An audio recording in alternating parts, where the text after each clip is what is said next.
Well, good morning, everyone, and welcome again to another live this morning. Hope you're having a great day, and sure appreciate folks coming on. And I'll just wait for a moment here. Lee is on first with us this morning. Good morning to you, Lee. And Mike from Wawa, Nativity. Good to have you on this morning. Kim, good morning to you. John, our dear friend from Elgin, Illinois, and Linda, good morning to you. Nice to have you on with us. Kristen, nice to see you this morning. Nellie, and as I see the list, Yolande, bonjour Yolande. Marie, you guys are great. Thanks for coming on as usual. We appreciate it. Rosalinda from Niagara Falls. Diane, bonjour Diane. And Jean, good friends. Joy, Mary, and Susan. Okay, big crowd. Good. Good to have you on. We're going to look at a couple of studies this morning, at least one. Jerry, Sharon from North Battleford, Saskatchewan. From Woodstock, Diney, Jeanette, Marlene, and many more. Rebecca from Callender, Ontario. Dorothy, good to have you on. Big crowd. We appreciate it. You guys are great. Fran from Tilsonburg. All good friends. Muriel from Newfoundland. Steph, how's Steph doing? Good to have you on. Connie, again, great.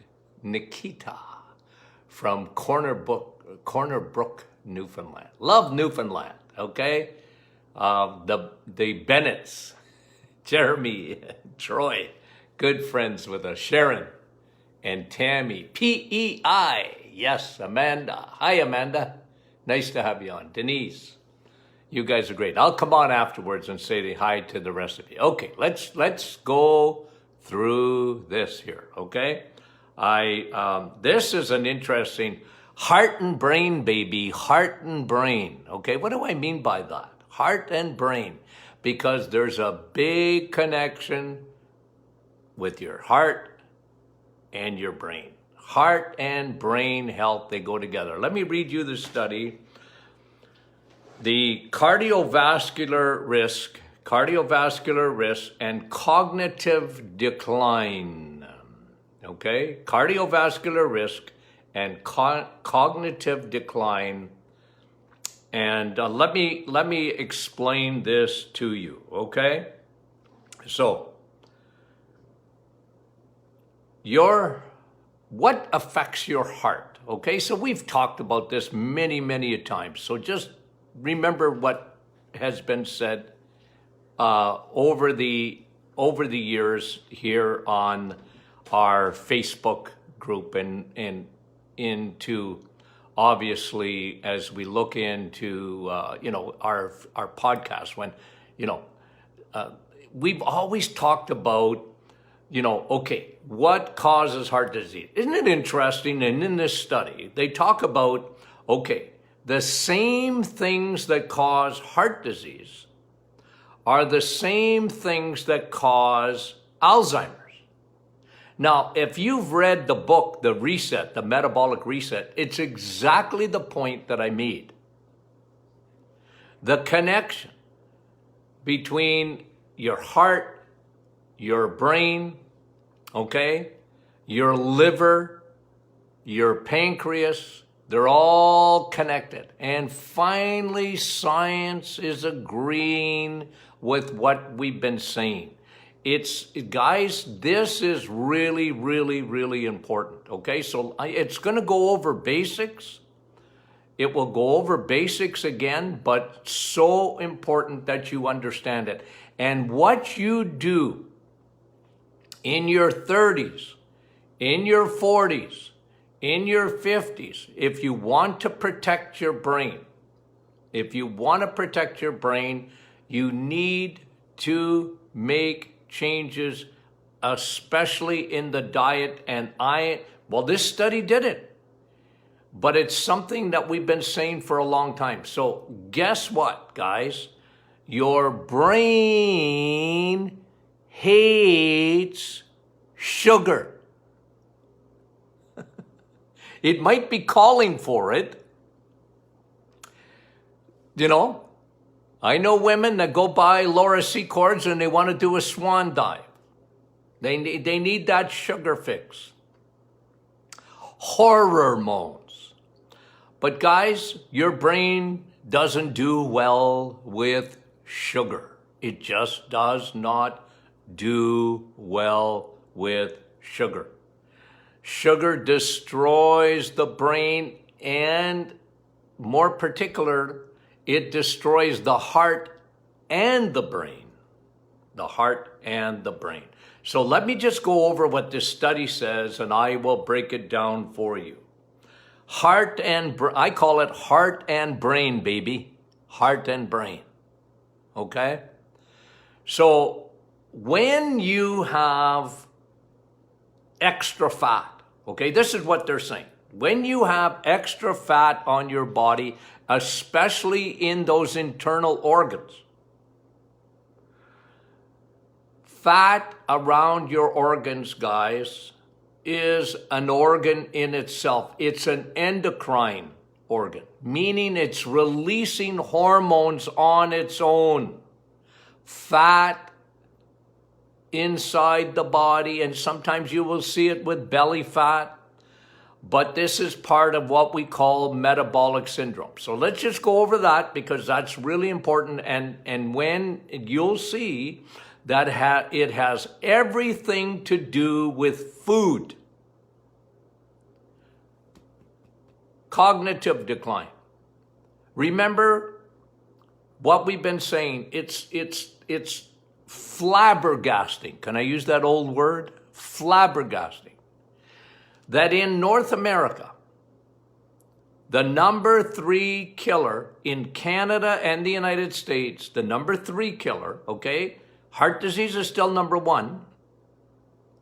Cancer's number 2, close together. And number 3 is Alzheimer's. Number 3 is Alzheimer's. Unbelievable. In the United Kingdom, Alzheimer's is the number 1 killer. Again, incredible. But let's tie this together. If you have metabolic syndrome, according to this study, meaning that metabolic syndrome, let me just say it for you again. What is metabolic syndrome? And according to the CDC, according to studies done in 2018, this was a game changer studies, guys. A game changer studies that came out and said that 88% of the population in North America is metabolically unwell. They have 3 to 5 of the symptoms or the testing for metabolic syndrome. 88%. It's craziness. Only 12% of the population, according to the CDC, is healthy metabolically. What is metabolic syndrome? Elevated blood pressure. Okay? And we already know that in North America, well over 50% have elevated blood pressure, elevated blood sugar. Now, I'm not talking about diabetes, guys. Okay? I'm talking about in the upper end of blood sugar. And I sent a chart last week, and we can post it again if you want on the private Facebook group, just showing you what numbers are even in that high end for blood sugar. Oh, Dr. Martin, my blood sugar is normal. No, it's not. You know, you haven't been labeled a diabetic, but if your blood sugar is even in the upper end, you're in doo-doo. You need to fix it. Because this study is saying, and it's a cohort study, meaning they looked at all the other studies and realized that metabolic syndrome connects the brain and the heart. And the thing is that, they're really what the study is saying is that if you don't take care of that, you are on your way to cognitive decline. Who wants to lose their brain? So, blood pressure. What is blood pressure, by the way? I say this 1,000 times. Blood pressure is your body screaming at you. If your blood pressure is high, screaming, hello, you there.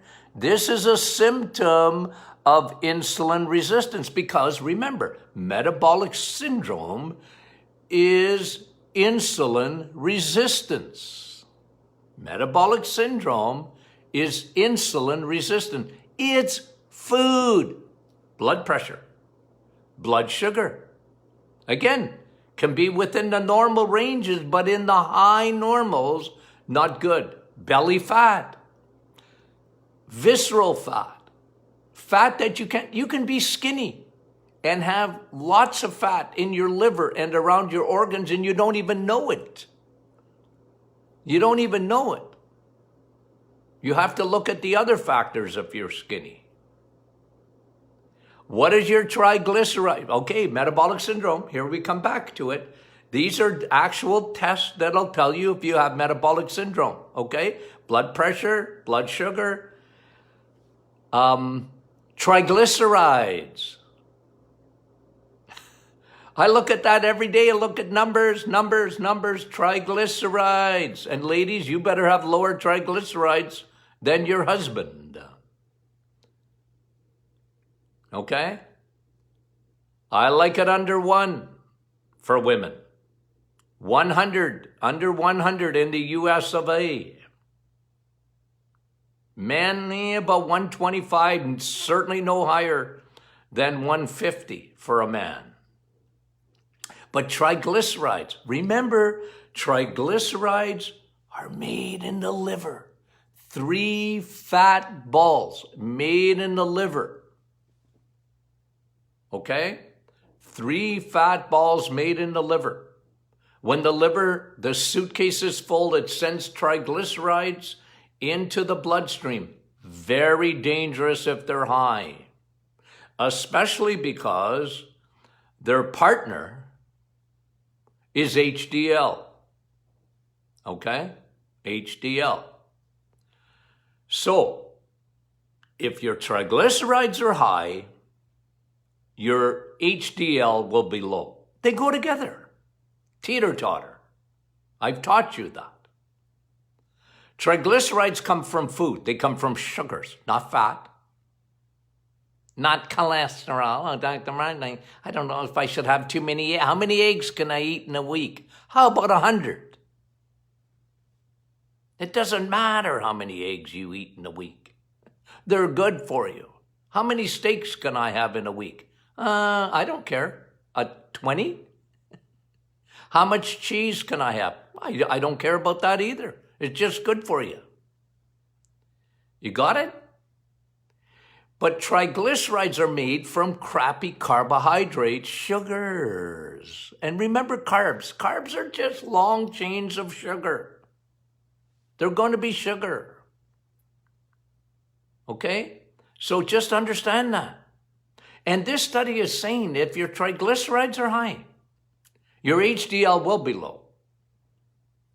They go together. They're the opposite of each other. Remember, you want to have high HDL. Why do you want to have high HDL? High cholesterol? Why do you want to have high cholesterol? Because HDL will take your triglycerides out of your bloodstream. HDL will take triglycerides out of your bloodstream. Okay? So, fat, HDL, triglycerides, all things you can look for, metabolic syndrome. And then there's another one that I've mentioned many a time, and that is uric acid. I believe it is a biomarker for metabolic syndrome. But remember, I've told you this again, and I know you're not always going to see this because people go, well, uric acid is gout. Yes and no, guys, okay? Uric acid and gout. A lot of people, actually most people that have high levels of uric acid don't get gout at all. They have no symptoms of it. Actually, the only symptom they often see is their blood pressure is up. Uric acid has a big effect. Look, everybody makes uric acid. It is a byproduct in your body of fructose. But when you hold on to too much uric acid, it's because you have a condition called insulin resistance. Uric acid is not, the king got gout. I heard it on the weekend. Somebody told me that. Yeah, but I said the king got gout, not because he was eating red meat, because he was drinking too much wine and too much beer. Fructose. It's a byproduct of fructose. And we talked about this the other day, fruit, and fruit, of course, is much better, but it doesn't matter. It's still fructose. And in this day and age, I'm telling you to curtail it. Fruit, don't live on fruit. Don't live on fruit. Limit your fruit. Kids, look, you can give them fruit. I'm not saying never have fruit. And kids will do better with fruit, but don't make a living on it. Don't make a living on it. But isn't it interesting how the study has shown they're pulling these two things together, the heart and brain, because everything I just mentioned will affect your heart, your triglycerides. It's not cholesterol that causes heart disease. It's not cholesterol that causes heart disease. It's triglycerides and low cholesterol. Low cholesterol. You want to get your cholesterol up. Now, I know you have to undo 50 years of teaching. You have to undo in your own minds. You have to convince yourself, first of all. A lot of you want, you want me to give you stuff and so you can convince your doctor. And I understand that. I don't want you fighting with your doctor, okay?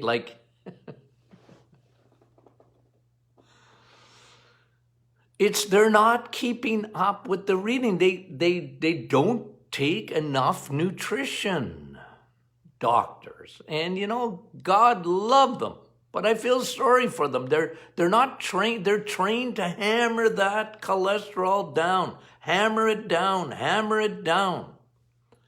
And they're pumped 24/7 with, they're pushed by big pharma to get cholesterol down. It's taught in the medical schools. It's their training. It's hammer that cholesterol down, hammer it down.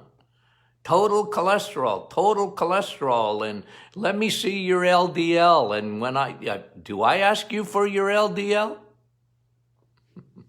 The only thing I want your LDL to be is up.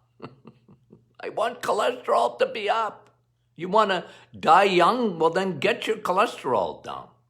But again, let's come back to the brain for a minute. Imagine, you see, okay, let me, your brain, especially the hippocampus, okay?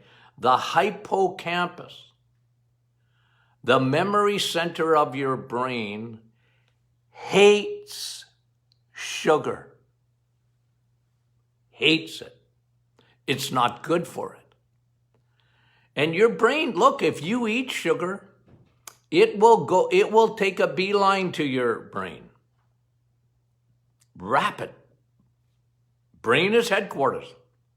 It will take 25% of everything you eat. It's like taxes. Right off the top, right? You make a paycheck and your taxes, they're deducted at source. But that's what happens when you eat, guys. Your brain is headquarters. It says, give me 25% and you can keep the rest, okay? It's like, like I said, like taxes. Of course, most people are even higher than 25%, okay? Wait till COVID is over. Ooh, the taxes. Going to be crazy, I think. Anyways, so that's what headquarters does. The brain wants it, but you see the connection? See the connection? The very same things that cause heart disease. High triglycerides, low HDL, right? Increased blood pressure, increased blood sugar. These are all things that cause heart disease. It's the same thing that causes your brain to decline, especially the memory center. Remember, sugar saturates the hippocampus, the cells of the hippocampus. And when you develop insulin resistance, even kids have insulin resistance. It is the scourge of our society today. And what bugs me about the virus is we're not talking about this. Viruses will come and go, guys. All the emphasis on this, but we're not talking about long-term health. We've been hijacked. Our health system has been hijacked by the public health. They're not, never mind mental health, which is a big tragedy today, but I'm talking about cardiovascular and brain health. It starts when you're young. These things go upside down when you're young because it has everything to do with the diet. And, we don't talk about it enough. And I know I'm preaching to the choir this morning. You guys understand this. You guys understand this. It's something you can control. You can control it. Okay? So isn't that an interesting study that the heart and brain, baby, are connected? Heart and brain, baby. Heart and brain. Really, really interesting. Okay, let me give you another study that came out. I'm going to just change course a little wee bit here this morning. And it says evidence of microplastics in the placenta. Wow. Evidence of microplastics in the placenta. Our good friend, Dr. McEwen, sent me this study on the placenta. Imagine that. They're finding all, and I've said this many a time.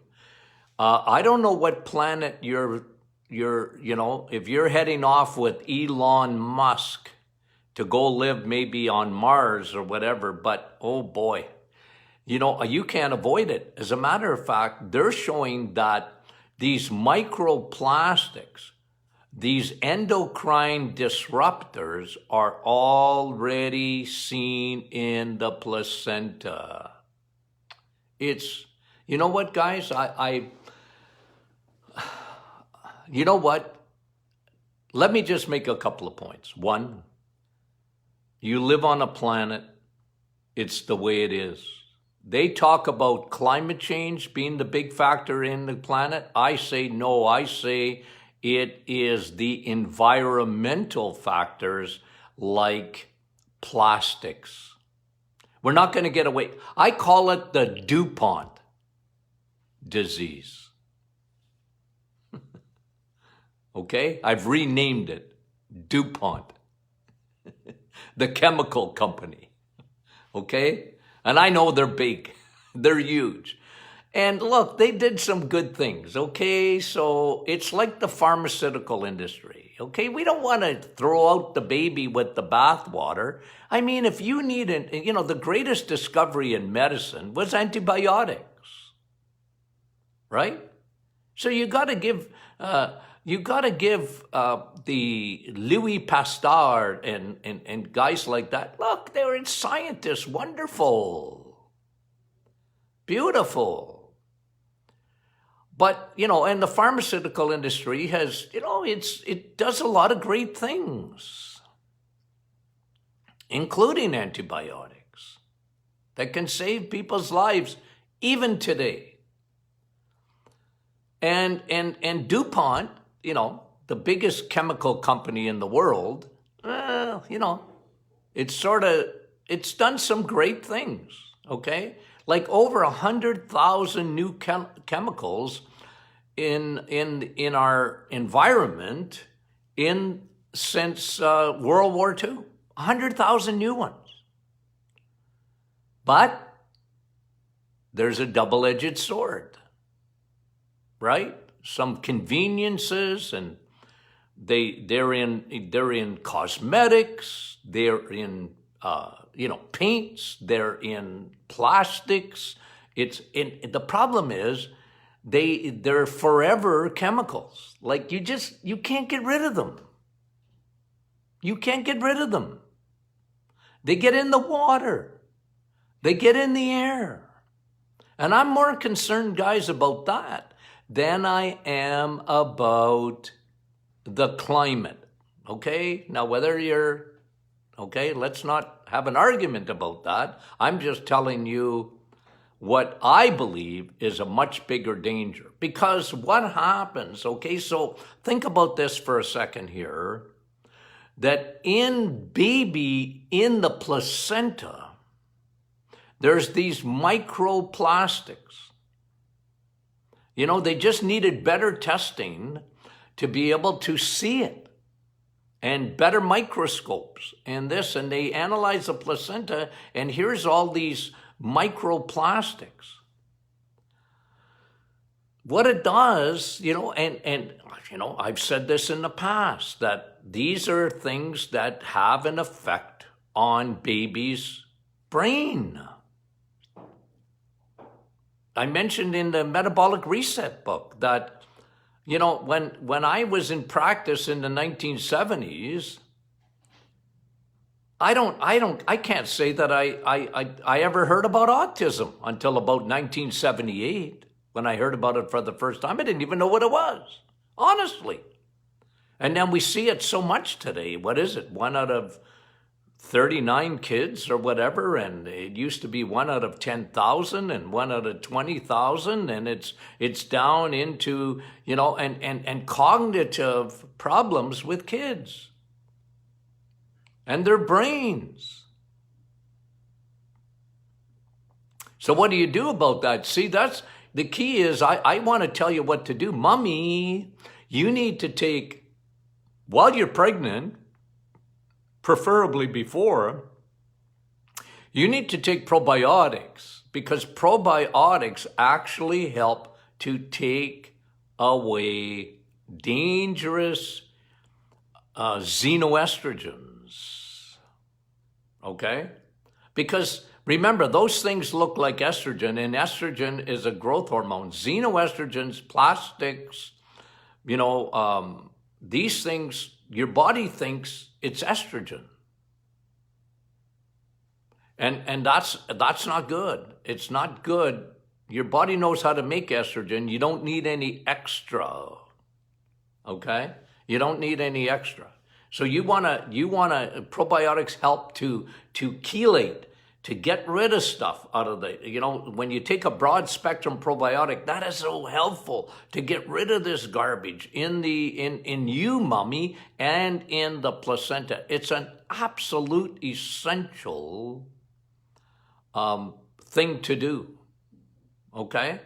And I've talked to you about using DIM and hormonal support to get that, to take these microplastics out of your body. But you're never going to completely get away from it, guys. You're never going to completely get away from it because you just live in a world where it's everywhere. It's in the air, it's in the water, it's everywhere. And, you know, some good things have become, you know what I mean? Like the convenience of chemicals, okay? Household cleaners and ladies in what were they showing? I remember this is quite a few years ago that they did a test on 400 lipsticks. Okay? I didn't know there was 400 different kinds of lipsticks. I've never used any. Okay? But apparently I remember the study because of the number 400. I said, what? 400? And 400 of them had these xenoestrogens and lead. What? You're putting lead right in your lips. How crazy is that? And, you know, like I said, you're almost impossible to get away from it. It's you know, it won't happen. But at least protect yourself and protect your children as much as you can from the damaging effects. Because again, like I said, when you elevate estrogen, I've said this many a time, that there's two things that will make cancer grow. Insulin and estrogen. Insulin and estrogen. They're growth hormones. And then you add stress, cortisol, and that's like adding fuel to the fire of insulin is food and estrogen is, you know, one of the things of estrogen are what we call xenoestrogens, which are chemicals. The DuPont factor. Okay, I won't call it the DuPont disease. I'll call it the DuPont factor, okay? Remember what I've said, right? Here's another one. It's the Johnson & Johnson factor, okay? I sort of blame some companies because Johnson & Johnson were at the forefront of suntan, okay? Not suntan, yeah, suntan lotion or sunscreens. And when you see people lathering up with sunscreens, those are xenoestrogens. So we call it DuPont and DuPont factor and Johnson & Johnson factors. And how a good thing has affected, you know, like a good thing that has made things more convenient.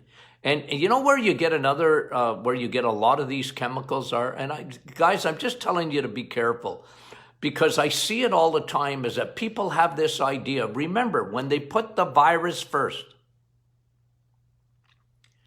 they have no idea. Every time they squirt, you know, and then they use these antibacterial soaps or whatever they're called. And, I can't stand it. And when they spray, you know, you go to Walmart or whatever, and they're always spraying and over cleaning. And because, you know, they're told the virus. I'm more worried down the road for cancer. These are xenoestrogens. Carry a bottle of, if you're really worried about the virus, carry a spray of oil of oregano. That's the best stuff to be antiviral. Okay? Okay. So I just wanted to bring those two studies. I know I didn't get to all the questions, and maybe I'll do it as part of tomorrow. We'll see. Got some other good studies that came out, though. But, okay, so a couple of house cleaning. One, Metabolic Reset book. What a gift that makes for friends. You really want to show them the way to a healthy body. That's a great gift to give to people, you know? It really is the gift of information on how to, you know, we talked about, like I said, the cardiovascular risk and the brain. Who isn't worried about that today? About your brain health. People are very worried about that. And I show you what to do about that. And the connection between diabetes and cognitive, and diabetes and the heart. And, you know, like I said, most people, if you have metabolic syndrome, you are effectively a diabetic. And that's 88% of the population. But not you guys. You guys know better. So, okay. So let's just, we'll meet you tomorrow and we'll talk tomorrow. And if you're not part of the Martin Clinic Facebook group, make sure you join. We love you guys and talk to you soon.